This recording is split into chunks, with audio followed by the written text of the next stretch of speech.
let's get back to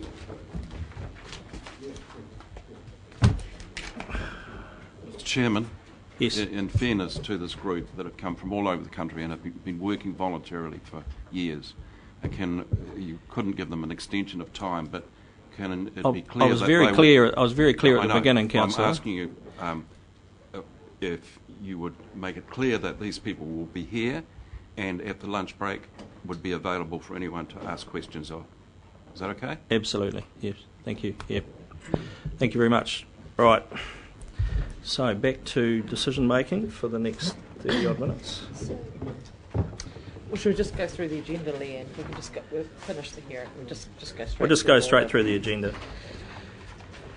Thank you, councillors. If you turn to page 7 of your agenda, or attachment 1, the first of the topics to be decided on is around air quality management and the Heat Smart scheme. So that's page 7 of the agenda.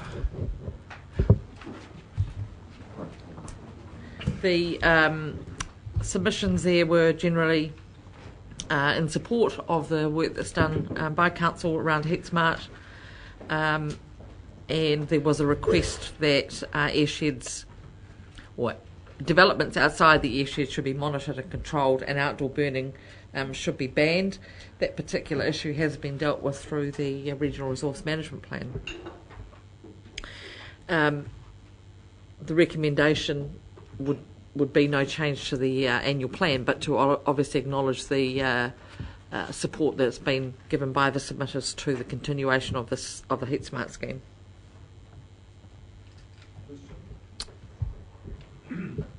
When the Chief Executive says that the issue of burning outside of the airshed has been dealt with through the Resource Management Plan, what do you mean exactly by that? It's around the areas that are outside airshed 1 and airshed 2.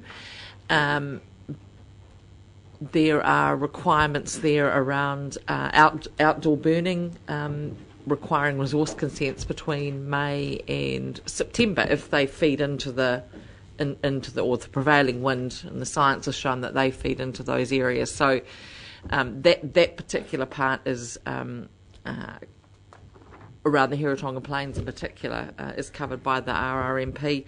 The more generally outside of those airsheds, probably not. Although we do, again, we have mobile air quality monitoring equipment that's been used to monitor particulate levels in Waipawa, Waipakurau and Wairau. So anywhere else where there's potentially, domestic fire issue, like there is in Napier and Hastings. They're on a regular monitoring cycle, and there's been no exceedances or anywhere near the exceedances recorded in those areas. So can I just seek some further clarification from you, Liz? From what you're saying, if an orchardist cuts down some trees or has some prunings and rakes them up, they have to get a resource consent to burn them?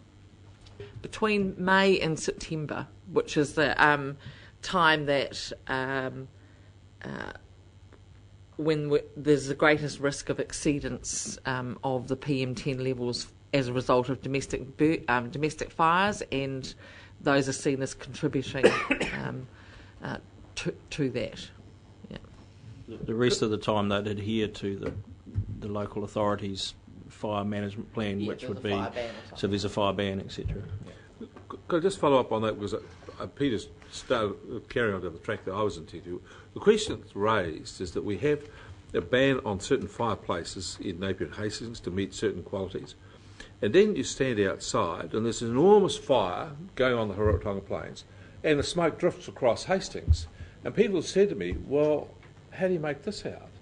That, here I'm not allowed to burn, I have to have a very restricted fire, and then on the other side there's a massive great burn which drifts across the city.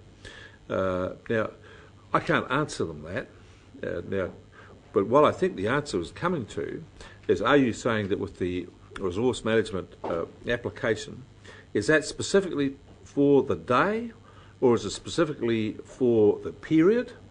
Because if it's by the day, then you can make some judgment about where the wind's going to go. But if it's for the period, you can't. And it just seems to me that it's challenging for us to justify telling people you have to have restriction fires, which I support, if we're going to allow unrestricted burns on the plains and then have it drift across the city where it affects people. I think we've just got to get this sorted. So the resource consent would permit burning, but there would be conditions imposed around what situation. So it would not necessarily be for I'm going to apply for consent for next Friday because you don't know what the weather might be. But it would be the consent would be granted subject to certain conditions, including optimal weather conditions. So that's really the basis for that. But certainly the whole rationale behind having that rule in place is a recognition that there is a contribution from burning that's outside the urban boundaries, if you like, that contributes to the PM10 exceedances within the urban boundaries. Any further questions, Councillor Scott? Could I just ask the staff what the intention is with the measuring of PM 2.5? Do we have the equipment to measure this? And given that there is no regulatory requirement, is it a profiling for the state of the environment? Sorry, I'd have to get Mr Maxwell down to answer that. I actually can't answer that. I'll find that out for you. It was one of the submitters definitely requested PM 2.5 be monitored for health reasons, but I assume it can only be for profiling and not for anything beyond that. Yeah, it's certainly not as part of our meeting the requirements of the NES, National Environment Standard. And to follow up from that, as a result, wouldn't make any change to our annual plan at all? No. Okay. Chair, I just want a clarification on that open fire thing for that fruit growers and people doing hedgerows and all sorts of things. If they have an open fire on their orchards or on their cropping land, and on the Hiratonga Plains between May and September, they have to get a consent. That's correct. Okay. Do they know that?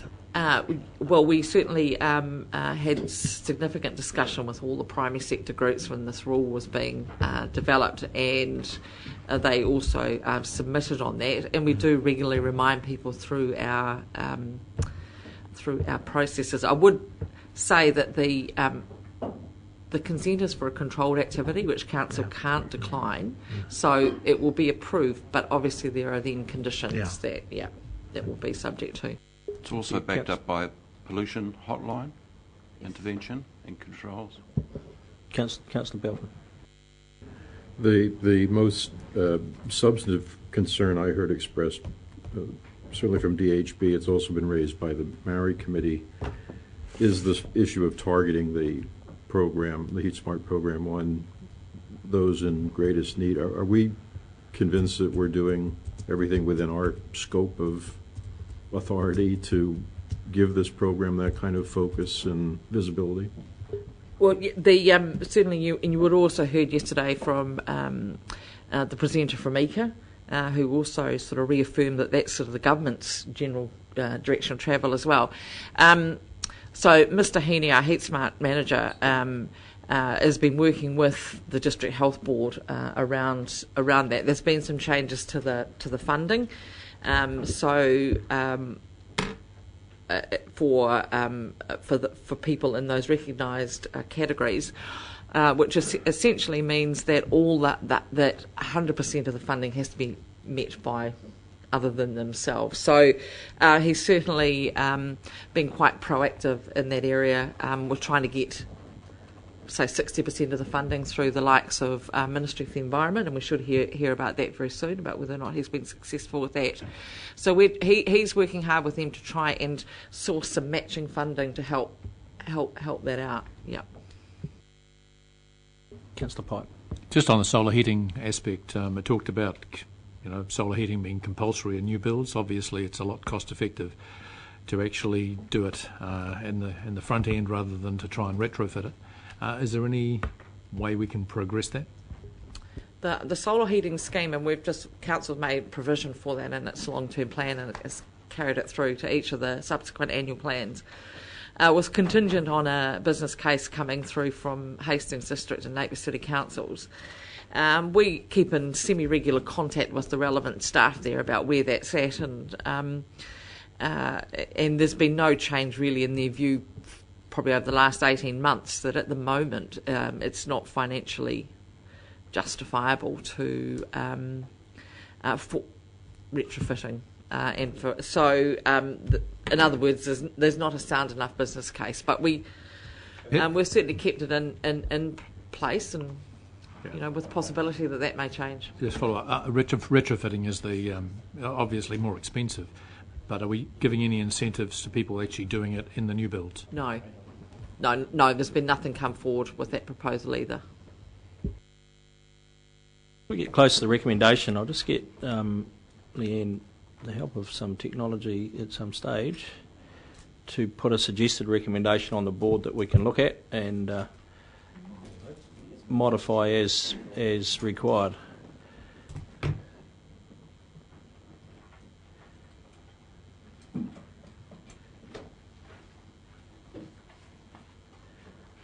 So basically it just outlines who the submissions were from,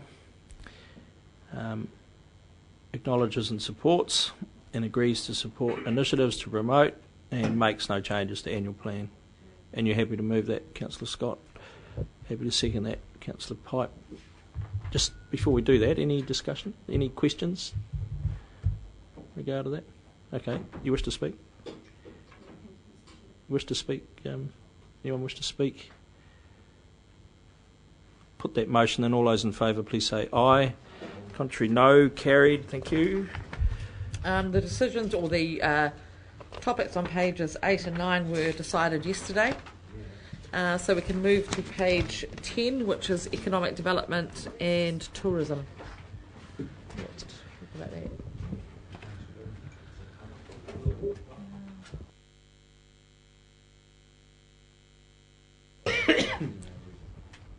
So the issue here really, there's 2 points that have been made in the staff report, but the key one really is that Council has, in the draft annual plan, resolved to roll over Hawke's Bay Tourism's funding for 1 year at the same level, and a number of submissions were in support, although there were some that were not, and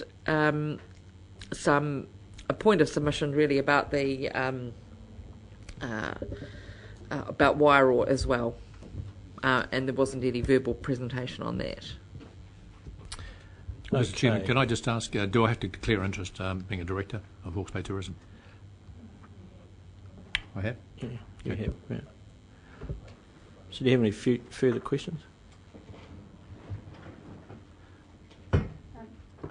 Just a question around the two Wairoa suggestions around the economic development. There is some information somewhere that is being considered under existing budgets. Well, there's one of the proposals was from I think the Wairoa Young Achievers Trust, which is around a study or joint funding of a study. That was some. Yeah, so and that Mr. Skirman has indicated that could be incorporated within the existing additional budget that you've given to economic development for the upcoming year, with a focus on Wairoa. Mr. Chairman, just the issue raised by NCC Tourism Services on the statistical analysis of visitor arrivals. I don't know whether it has to be included into a resolution, but I believe that there should be some consideration of that, and at the very least a response requested from Hawke's Bay Tourism to advise the council of their view on that apparent loss in commercial visitors. I've asked Ms Dundee last night, sent her an email and suggested that she was here listening to that, that she might like to respond for the benefit of council. So you've asked her to do so? I've asked her to do that. Yeah. Okay, that's right. Further questions? Councillor Hewitt. It's supplementary to the previous question, but Point number 2, is the Maori agribusiness limited to Wairoa? Are they two things, primary sector economic development Maori and then Maori agribusiness? I think in this particular instance, yes, it was. In this particular example of this request, yeah. Thank you. Mr. Chairman, I found the Young Achievers. That was obviously the playground one. Oh, right. I think it's the Wairo. It was Ros. Upstream. Yeah. Upstream Wairoa. Yes, I think it's that one. Can you give us a reference and also their application for a consideration around the investigation of dairy? Yes, that was part of. Yeah. Excuse me, that was part Can we of it. cross-reference to that one, because I think that one comes under the economic development consideration?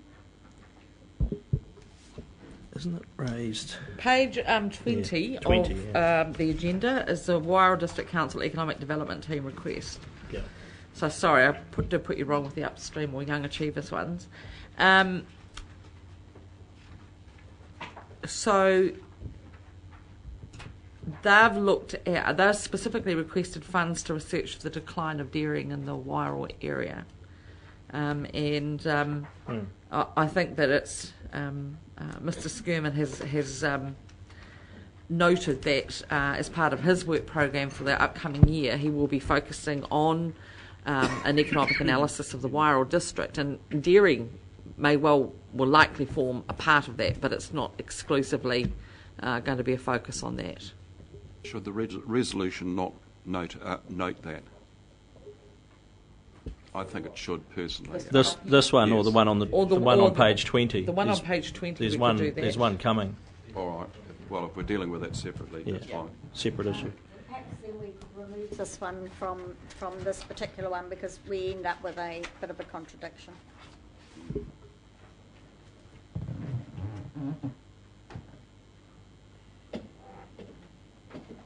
Is this actually supposed to be in here? It's the question. Is number.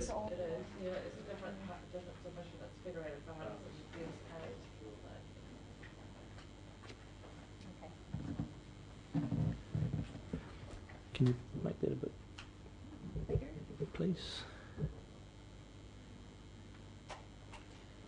What's the resolution we're actually considering?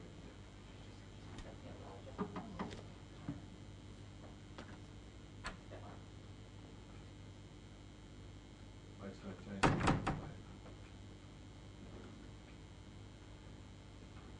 Could I ask a question around the one of the submitters yesterday raised queries around our failure to keep up with inflation with the funding of Hawke's Bay tourism. We have actually stuck the budget as it was, in spite of requests for an extended budget for a variety of reasons. At what stage do we consider that inflation is dealt with there having to be sourcing the funding from the industry? If they want to maintain what they're doing, they need to earn more from outside the council. Yeah. So this is a one-year solution, if you like, and the whole issue around there, both the length and the quantity of their funding. Following that will be part of the long-term plan discussion. So I just sort of see this as a one-off decision for this upcoming financial year. Good, let's make a comment on that. I don't think we have any obligation to index tourism in Hawke's Bay for inflation. We're here to make a contract for them. But people are suggesting that. I understand that, but I just want to say that I'm opposed to that. If they want to turn up, we'll give them a grant. We'll give them a grant. They manage their internal cost accordingly. Thank you. That's what the figure that's on the table is part of the current proposal for the annual plan, which would indicate we make no change to the annual plan. Yeah. So is someone happy to move that? Are we at that stage, or have we got other questions? Councillor Scott, you happy to move? Councillor Belford's happy to second. Thank you. Further discussion? Put that motion, then all those in favour please say aye. Contrary, no. Carried. Thank you.